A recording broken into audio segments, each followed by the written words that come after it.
Assalamualaikum warahmatullahi wabarakatuh. Salam sejahtera untuk kita semua. Apa kabar para siswa sekalian? Mudah-mudahan selalu dalam keadaan sehat walafiat dan selalu dalam lindungan Tuhan Yang Maha Esa. Kemudian juga mudah-mudahan terhindar dari COVID-19 yang sekarang masih berada mengelilingi kita. Para siswa sekalian, kita jumpa lagi di dalam materi pembelajaran. Kali ini kita akan membahas mengenai proses terbentuknya alam semesta ini. Para siswa sekalian, alam semesta atau jagat raya itu sangat luas sekali. Kalau kita hitung, luasnya tak terhingga. Artinya tidak terukur seberapa luas alam semesta ini. Di alam semesta ini mencakup berjuta-juta benda ruang angkasa. Kemudian juga beribu-ribu kabut gas atau yang disebut kelompok nebula. Para siswa sekalian, kabut gas ini menjadi gugusan bintang setelah melalui suatu proses yang berlangsung sangat panjang. Waktunya sangat lama, bisa mencapai jutaan tahun lamanya. Nah, para siswa sekalian,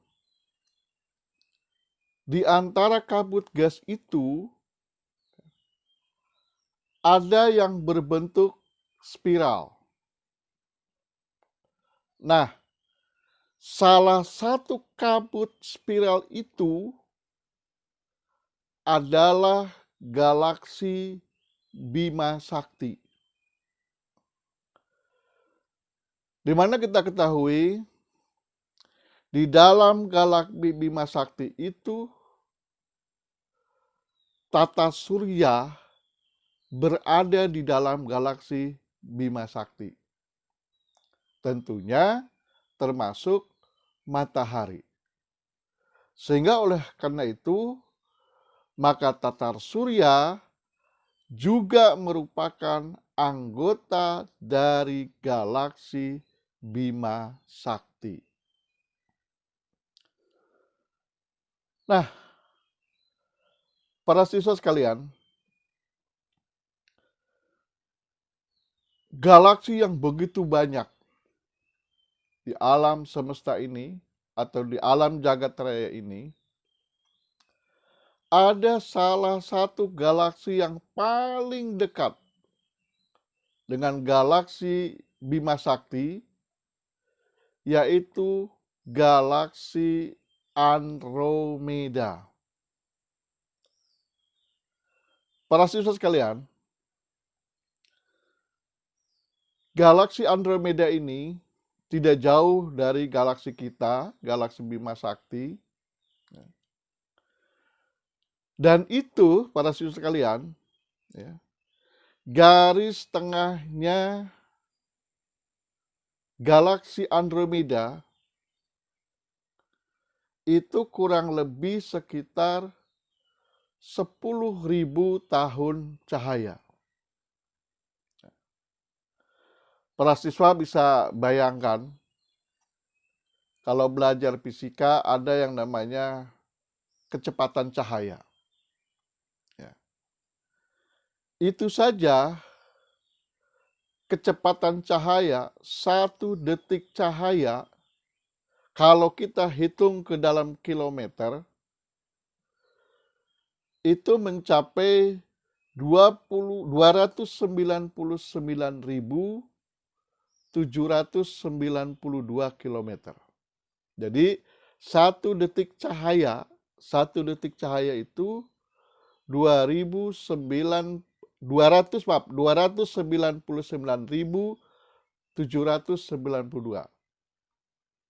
Nah, kalau kita bulatkan menjadi 300.000 kilometer. Sehingga yang kita kenal sekarang ini, ya, di galaksi kita itu 1 detik cahaya adalah 300.000 kilometer. Nah, bisa bayangkan 10 tahun, ya, 10 tahun atau 10.000 tahun cahaya itu berapa kilometer? Ya. Mungkin HP para siswa sekalian tidak bisa menghitung, bisa jadi error karena kebanyakan nolnya. 1 detik cahaya saja 300.000 kilometer. Itu baru 1 detik. Kalau 1 menit tinggal dikalikan 60. Ya. Berarti 300 kali 60. Itu baru 1 menit. 1 jam. 1 jam itu ada 60 menit.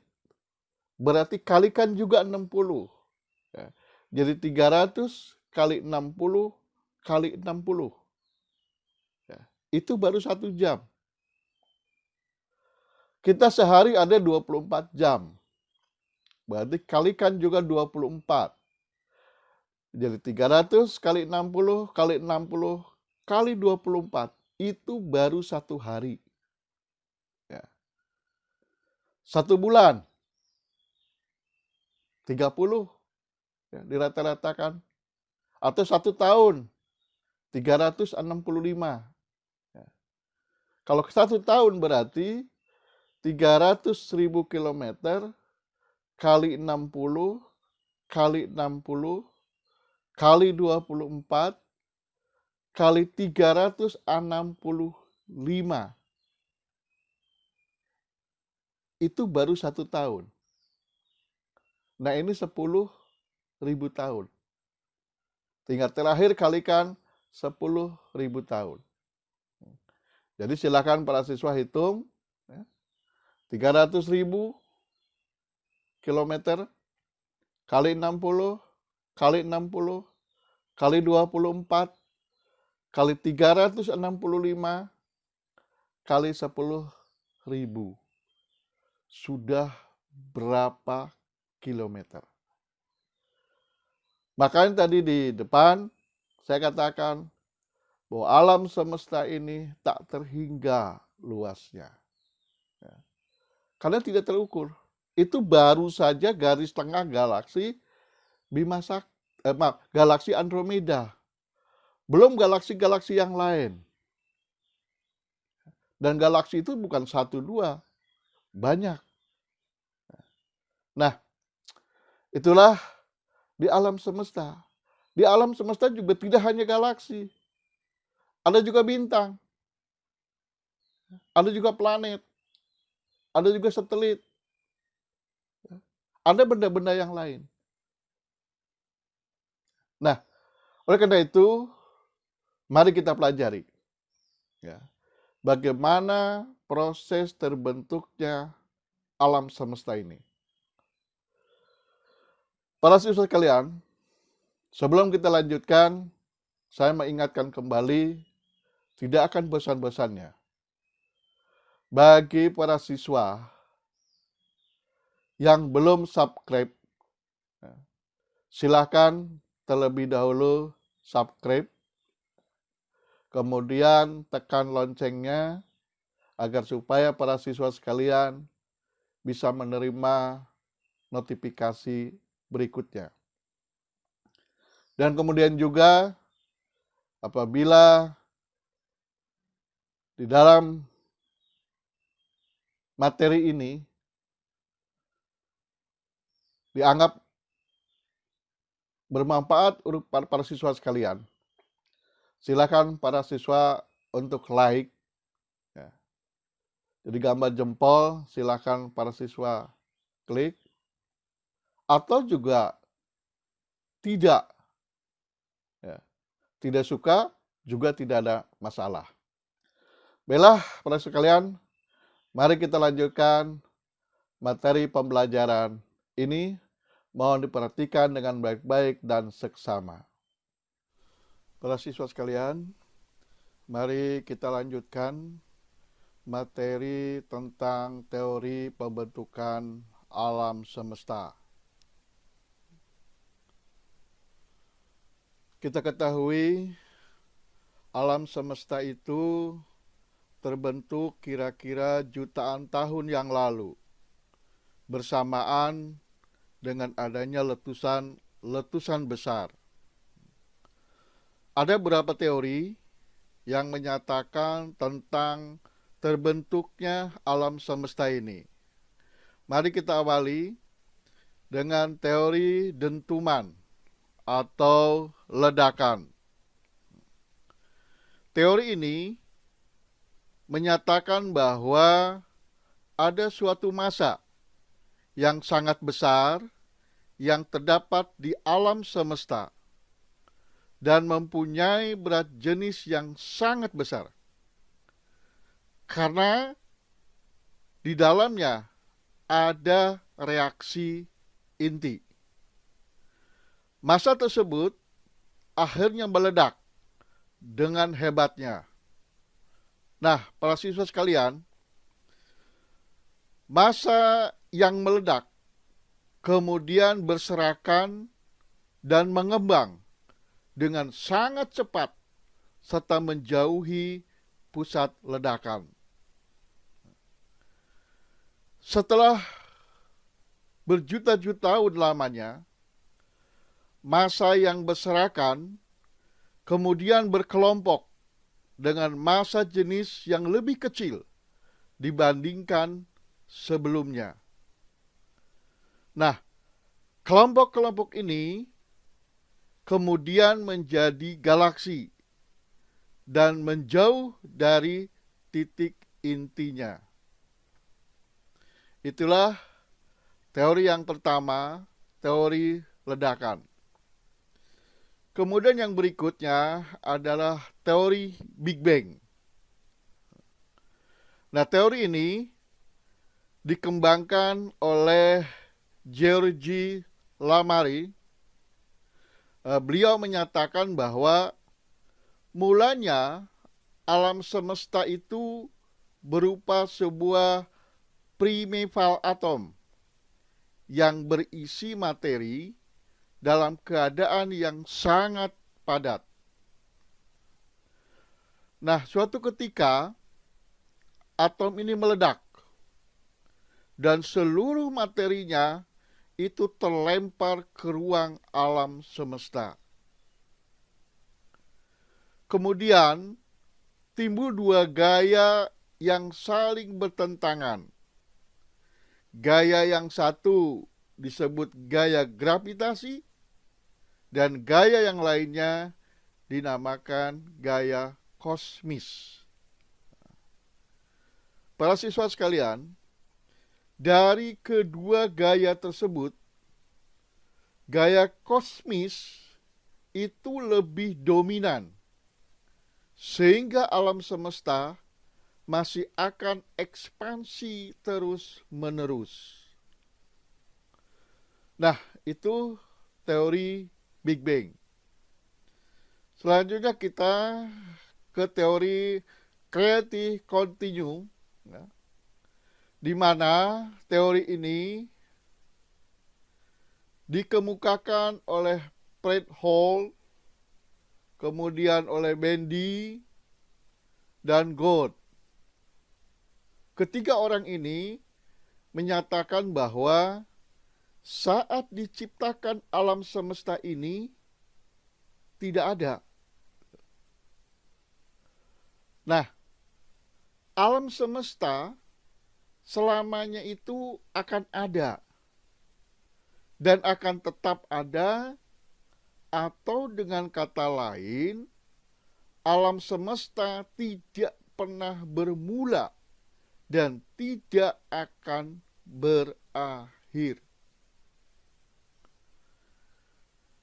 Pada setiap saat ada partikel yang dilahirkan dan ada pula yang lenyap partikel itu. Nah, para siswa sekalian, partikel-partikel ini kemudian mengembun menjadi kabut-kabut spiral dengan bintang-bintang dan jasad-jasad alam semesta. Jumlah materi makin bertambah dan mengakibatkan pemurian di alam semesta. Kemudian timbul pengembangan akan mencapai titik batas kritis itu pada 10 miliar tahun lagi. Dan nantinya akan menghasilkan kabut-kabut baru. Nah, berdasarkan teori ini, 90% materi alam semesta yaitu terdiri dari hidrogen dan hidrogenin. Kemudian akan terbentuklah helium dan zat-zat lainnya. Para siswa sekalian, selanjutnya adalah teori ekspansi dan kontraksi. Teori ini berdasarkan adanya suatu siklus dari alam semesta, yaitu di mana masa ekspansi dan masa kontraksi.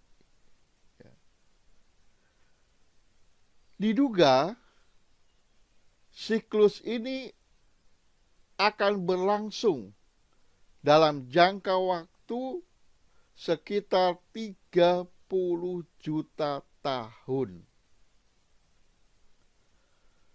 Pada masa ekspansi, itu terbentuklah galaksi-galaksi serta bintang-bintang.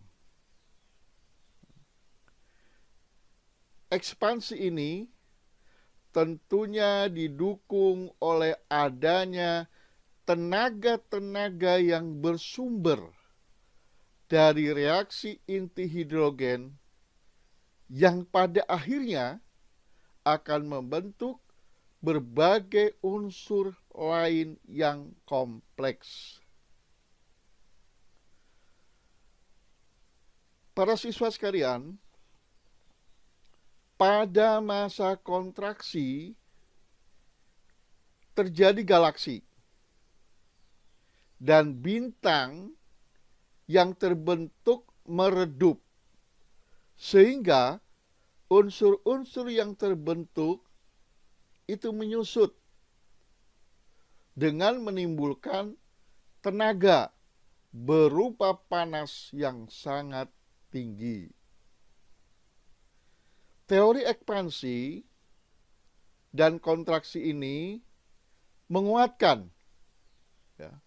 bahwa asumsi partikel-partikel yang ada pada saat ini berasal dari partikel-partikel yang ada pada zaman dahulu. Demikian, terima kasih. Para siswa sekalian, demikianlah materi proses terbentuknya alam semesta ini. Mudah-mudahan bisa dipahami, bisa dicerna oleh para siswa sekalian. Dan mudah-mudahan juga video pembelajaran ini bermanfaat untuk para siswa sekalian. Dan terakhir, saya mengingatkan situasi saat ini masih berlangsung pandemi COVID-19. Oleh karena itu, mengingatkan kembali, mari jaga kesehatan kita. Mudah-mudahan kita terhindar dari wabah penyakit COVID ini. Dan mudah-mudahan pula kita selalu dalam keadaan sehat dan selalu gunakan masker bila mana berpergian, kemudian cuci tangan, membersihkan apabila sudah berpergian. Terima kasih. Assalamualaikum warahmatullahi wabarakatuh.